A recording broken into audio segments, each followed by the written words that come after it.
接到了个500元一天的保姆订单，今天是猫海畅游记。哦，嗨，小咪咪。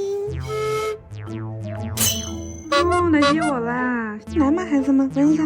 第一次见面还是有点谨慎。全是小卷卷，好吧。桌子下边还有一只小可爱。嗨，小猫咪吗？你们以为这就结束了？ No no no no。哦，好了，宝贝们。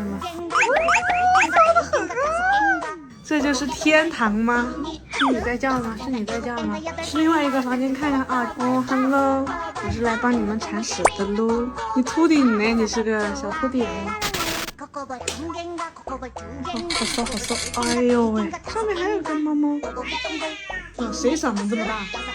你嗓门这么大呀？啊？哦，这还有个小黑脸。提问：一共有多少猫碗？人家最喜欢洗碗了呢。喂饭时间。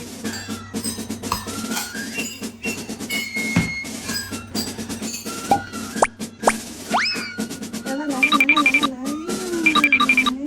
哎呀，你们不要偷吃了，这不是你们的。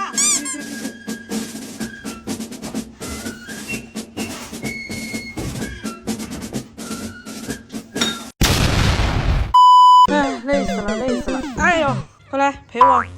突然感觉这辈子值了。这只猫把我当妈妈了，在吸我的手头。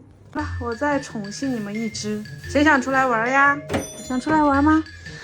哦，你哈我！我想出去，快放我出去啊！快点！好，放你出来，宝宝。自律的内卷猫猫，你看，就它在内卷。美女的事你少管，睡个午觉。陪你闻闻我鲜嫩的菊花。一睁眼就看见一只美女猫，放风时间到。完蛋，我被猫猫包围了。那个猫会开门，开了。哎呀，小咪咪，出去，不能出去，坏猫。晚饭时间，伙食比我都好，来了，全都又迫不及待了，还是罐罐更受青睐。吃完饭出来散个步，娱乐时间。